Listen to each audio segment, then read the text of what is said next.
हिमाचल प्रदेश एक छोटा सा सूबा है। किस तरह से हिमाचल प्रदेश कोरोना के संकट से जूझ रहा है, किस तरह से कोरोना से मुकाबला कर रहा है। इस वक्त हमारे साथ हिमाचल प्रदेश की राजधानी से जयराम ठाकुर जी जुड़ रहे हैं, हिमाचल प्रदेश के मुख्यमंत्री।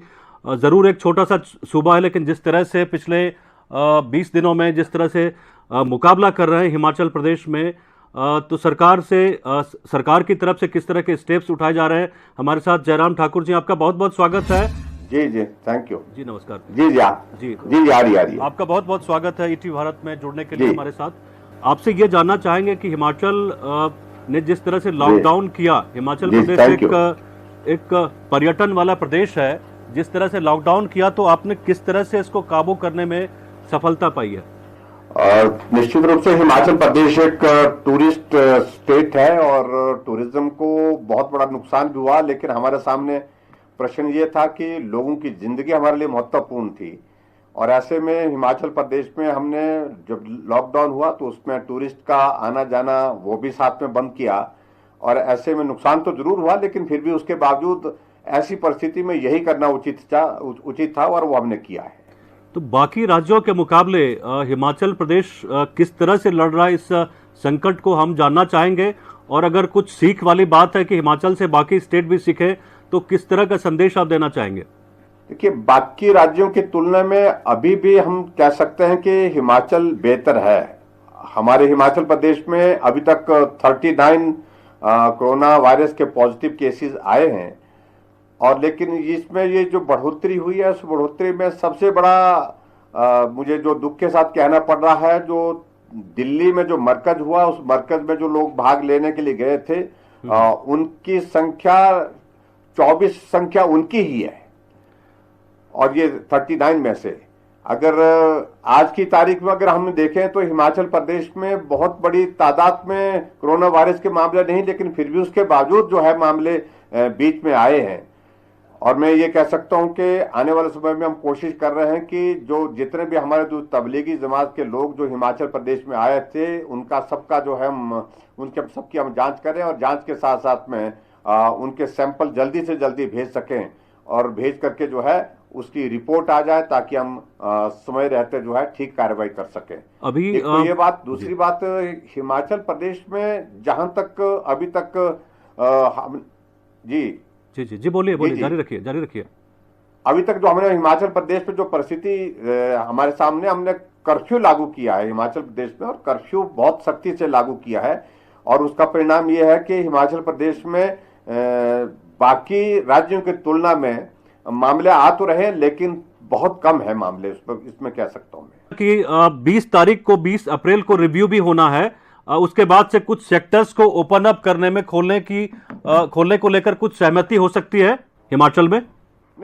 नहीं, हिमाचल प्रदेश में अभी तक तो हमने कर्फ्यू ही लागू किया है। 20 तारीख के बाद जो आदरणीय प्रधानमंत्री जी ने कहा है कि कुछ मामलों में जो है वो रिलैक्सेशन देने के लिए जो गाइडलाइंस केंद्र की ओर से दी है, उनका हम हिमाचल प्रदेश में पालन करेंगे। लेकिन फिर भी उसके बावजूद हम उन सारी चीजों को सुनिश्चित करेंगे कि हिमाचल के हित में क्या करना उचित रहेगा। कुछ चीजों को लेकर के हम जो रिलैक्सेशन की जो बात आ रही है वो सोचेंगे, लेकिन तमाम सारी चीजों पर रिलैक्सेशन देना संभव नहीं हो पाएगा, क्योंकि अभी तक भी हिमाचल प्रदेश में हम देख रहे हैं कि कोरोना वायरस के मामले अभी तक भी लगभग हर रोज एक दो मामले इस प्रकार से आ रहे हैं। और उचित लगता है हमको कि ऐसी परिस्थिति में लोगों का जो मन बना हुआ है, लोगों की मनस्थिति जो बनी है, उसमें यह है कि लोग चाह रहे हैं कि अभी एक बार में ही इस लॉकडाउन को पूरा किया जाए और इसमें पूरा सहयोग दिया जाए, और उसके बाद फिर जब हम लॉकडाउन से बाहर आए तो उस स्थिति में कोरोना वायरस भी समाप्त हिमाचल प्रदेश में होना चाहिए। तो ऐसी कोशिश हम कर रहे हैं हिमाचल प्रदेश में कि लॉकडाउन के साथ साथ में कोरोना भी हमारा जो है शिथिल पड़ जाए, कम हो जाए, मामले बंद हो जाए आने। और ऐसे में हम कोशिश करके जो है निश्चित रूप से कुछ बेहतर करने की कोशिश करेंगे। सर, एक सवाल ये भी पूछ रहे थे कि जो विपरीत परिस्थितियां होती हैं, विपत्तियों में भी कुछ अवसर होता है। जैसे हिमाचल काफी अग्रणी रहा है दवाइयों के उत्पादन में, और अभी हम लोग सभी जानते हैं कि कोविड-19 को लेके हिमाचल में दवाइयों का प्रोडक्शन भी, इसकी संभावना काफी ज्यादा है। जहां तक हिमाचल प्रदेश में हमारा फार्मा सेक्टर है, फार्मा सेक्टर पूरे देश भर में सबसे बड़ा फार्मा सेक्टर, पूरे एशिया का number 1 pharma sector Himachal Pradesh में, फार्मा हब है ये हिमाचल प्रदेश में। जो एसेंशियल आइटम्स में हमारा ये मेडिसिन का प्रोडक्शन आता है, तो उसमें हम पहले से ही हम काम कर रहे हैं। और विशेष तौर से वहाँ पर हमने अभी भी कुछ रिलैक्सेशन दी हैं, क्योंकि कुछ एक दवाइयाँ जो बहुत आवश्यक लग रही थी, जो देश के अंदर और देश के अलावा बाहर दूसरे देशों में भेजने के लिए जी, तो उन सारी मेडिसिन के प्रोडक्शन के लिए हिमाचल प्रदेश में हमने विशेष छूट भी दी है। और ऐसा आने वाला समय में भी हम कोशिश करेंगे कि हिमाचल प्रदेश में कम से कम फार्मा की जो हमारी कंपनीज हैं वो एसेंशियल आइटम्स में आती है मेडिसिन, और उसमें प्रोडक्शन में किसी तरह की कमी ना हो, वो प्रभावित ना हो। चीन से अभी बहुत सारे टेस्टिंग किट मंगाए गए हैं लाखों की संख्या में, तो हिमाचल के हिस्से में कितना जा रहा है? जो रैपिड टेस्ट के लिए जो किट मंगवाई गई है वहां से, उसमें हिमाचल प्रदेश में भी हमको 5,000 के लगभग जो है वो किट हिमाचल प्रदेश में भी जो हमने मांगी थी वो हमको उपलब्ध कराई गई है। और उसके साथ साथ में दूसरी जो पीपी किट है, जो दूसरी चीजें हैं, वो पहले चाइना से जो आती थी हिमाचल प्रदेश में, भारतवर्ष में आती थी, और बड़ी संख्या में चाइना ही सप्लाई करता था। जब चाइना में लॉकडाउन हो गया तो उस हालत में देश के अंदर जो है सब जगह से मांग आने पर अलग अलग कंपनीज ने शुरुआत की बनाने की, और उसमें हमने हिमाचल प्रदेश में भी अलग अलग कंपनीज से इसको प्रिक्योर किया है। और आज की तारीख में हिमाचल प्रदेश में हमारे पास किसी भी चीज की कमी नहीं है। लेकिन ये जो रैपिड टेस्ट के लिए जो ये किट का जिक्र आपने किया है, उसमें निश्चित रूप से हिमाचल प्रदेश को अब लाभ मिलेगा, हम जल्दी टेस्ट कर पाएंगे। मुख्यमंत्री जी, एक बच्चों को बड़ा संकट हो रहा है कि उनकी पढ़ाई रुकी हुई है, पिछले लगभग 25 दिनों से बच्चे पढ़ नहीं पा रहे हैं, तो उनके लिए ऑनलाइन शिक्षा की कोई व्यवस्था है हिमाचल में? इसको किस तरह से देख रहे हैं, किस तरह से इसका इम्प्लीमेंटेशन करा रहे हैं? जहां तक एजुकेशन इंस्टीट्यूशन की बात है, हिमाचल प्रदेश में सबसे पहले हमको यही कार्रवाई करनी पड़ी कि एजुकेशन इंस्टीट्यूशन बंद करने पड़े, जब कोरोना वायरस पूरे देश भर में फैला। ऐसे हालात में हमने अब तय किया कि सभी पेरेंट्स की ओर से, बच्चों की ओर से इस बात के लिए आग्रह आ रहा था, चिंता भी हमारी थी कि बच्चों की पढ़ाई का बहुत सारा वक्त बर्बाद हो रहा है, ऐसे में मदद करनी चाहिए। तो हमने हिमाचल प्रदेश में जो है वो दूरदर्शन के माध्यम से बच्चों के लिए एक स्लॉट का निर्धारण किया है, दूरदर्शन शिमला की तरफ से 10 बजे से 1 बजे तक, और जिसमें जो है हमारे एजुकेशन डिपार्टमेंट की ओर से जो है वो बनाया गया है, पूरा शेड्यूल बनाया गया है। उस शेड्यूल के मुताबिक हम शिक्षा देने की कोशिश कर रहे हैं। और दूसरा जो है, हम टेक्नोलॉजी के माध्यम से भी स्कूल के बच्चों को शिक्षा देने की हम कोशिश कर रहे हैं। इस प्रोसेस में भी हम काफी हद तक कामयाब हुए हैं। हिमाचल में काफी मजदूर है बाहरी स्टेट्स के, उनकी देखभाल कैसे हो रही है? क्योंकि मजदूरों की एक जो चिंता है पूरे देश भर में वो काफी ज्यादा है मुख्यमंत्री जी।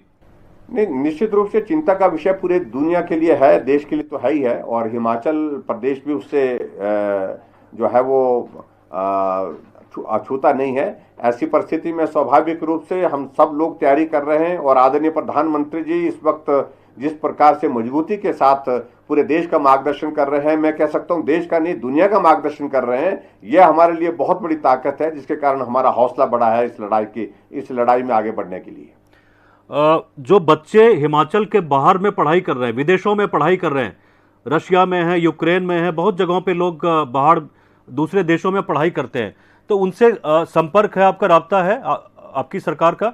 जहां तक बच्चे जो हिमाचल प्रदेश से बाहर पढ़ाई कर रहे हैं, उनमें से काफी बच्चे आ भी गए हैं, लेकिन बहुत सारे बच्चे जो है दूसरी जगह पर, दूसरे प्रदेशों में पढ़ाई कर रहे हैं। उनसे हमने इसी बात के लिए निवेदन किया है, बच्चों आप पढ़ाई करो, जहां हैं वहीं रहें।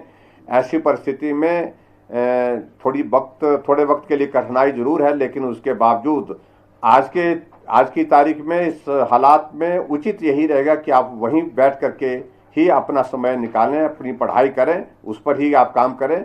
और उसके साथ विदेश की अगर बात करें, विदेश में भी जो बच्चे हैं उनसे भी हमने इसी बात के लिए निवेदन किया है। विशेष तौर से यूक्रेन में बहुत सारे बच्चे हिमाचल प्रदेश के हैं, और हमने एम्बेसी को भी लिखा है, और एम्बेसी के साथ साथ में हमने केंद्र सरकार को भी लिखा है, और केंद्र सरकार ने सारे मामले को लेकर वहां की सरकार के साथ उठाया है। मैं उम्मीद करता हूं कि सभी बच्चे सुरक्षित होंगे, सभी बच्चे अपनी पढ़ाई कर रहे होंगे, ठीक है, कठिनाई का दौर है, लेकिन उसके बावजूद ये वक्त निकल जाएगा, ऐसे मैं उम्मीद करता हूँ। एक आखिरी सवाल आपसे ये पूछना चाहेंगे कि जो गरीब लोग हैं, जो बीपीएल हैं हिमाचल प्रदेश में, उनको इस वक्त किस तरह की मदद मिल पा रही है? क्या उनको समय पे दवाई, चावल, दाल, जो भी जरूरी सामान है वो मिल पा रहा है?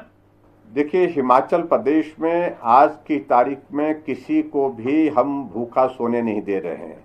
सबको, सभी वर्गों को राशन प्रचुर मात्रा में उपलब्ध कराया गया है। और जो दूसरे प्रदेशों के लोग हिमाचल प्रदेश में मेहनत मजदूरी करने आए हैं, हिमाचल प्रदेश के विकास में उनका भी योगदान है।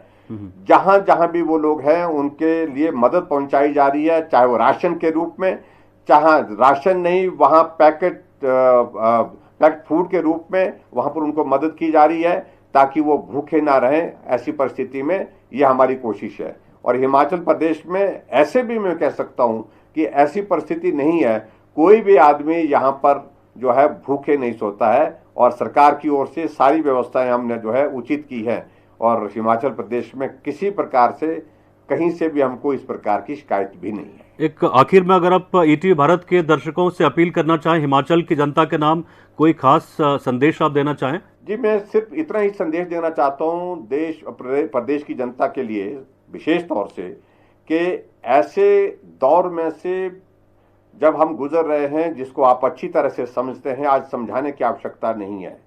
आवश्यकता है आदरणीय प्रधानमंत्री जी के निवेदन को स्वीकार करने की, सहयोग देने की। हम सब लोग 3 मई तक जो है, जो लॉकडाउन का ये पीरियड है, इसमें सहयोग दें, जहां हैं वहीं बने रहें। और ऐसी परिस्थिति में जब हिमाचल प्रदेश में, हम इस बात से सहमत है कि आप कठिनाई के दौर में हैं, और कठिनाई के दौर में हम सब मिलकर के जो है इस कठिनाई के दौर को पार करेंगे, ऐसा मुझे पूरा विश्वास है। इसलिए फिर से मेरा प्रदेश की जनता से इस बात के लिए निवेदन है कि मेहरबानी करके आप जहां हैं वहीं बने रहें। और आप चाहे प्रदेश के अंदर हैं, चाहे प्रदेश के बाहर हैं, प्रदेश के अंदर हैं तो घर में रहें, परिवार के बीच में रहें, और बाहर अनावश्यक रूप से ना जाएं। अगर प्रदेश के बाहर हैं तो आप जो है जहां हैं वहीं बने रहें। और उसके बाद जब लॉकडाउन समाप्त हो जाएगा, जब हालात सामान्य हो जाएंगे, तब आप हिमाचल आइए। आपका अभिनंदन है, स्वागत है। ये प्रदेश आपका है, आपके सहयोग से इस प्रदेश को हम आगे चलाएंगे, यही मैं निवेदन करना चाहता हूं। लेकिन फिलहाल इस दौर में, कठिनाई के इस दौर में, सबके सहयोग की आवश्यकता है, और इसलिए जहां बने हैं वहीं बने रहें। आपका बहुत बहुत धन्यवाद मुख्यमंत्री जी। उम्मीद करते हैं कि संयम और अनुशासन के साथ हम इस लड़ाई को जरूर जीतेंगे कोरोना के खिलाफ में। आपका एक बार फिर से बहुत बहुत धन्यवाद। जी जी, नमस्कार। तो ये थे हिमाचल के मुख्यमंत्री जयराम ठाकुर, बता रहे थे कि किस तरह से उनकी सरकार पूरे प्रदेश में गरीबों तक पहुंच रही है। प्रदेश में कोई भी भूखा सोने को मजबूर नहीं है। एक कॉल पे लोगों के पास दवाइयां जाती है। निश्चित तौर पे ये विपत्ति का दौर है, लेकिन हिमाचल के लिए एक अवसर का दौर भी खुला है। फार्मा सेक्टर में हिमाचल की संभावनाएं काफ़ी बड़ी हैं, और बहुत मजबूती के साथ इस नए अवसर को साथ में लेके जयराम सरकार आगे बढ़ रही है। आप हमारे साथ जुड़े हुए थे इस लाइव प्रसारण में। आपका बहुत बहुत धन्यवाद। नमस्कार।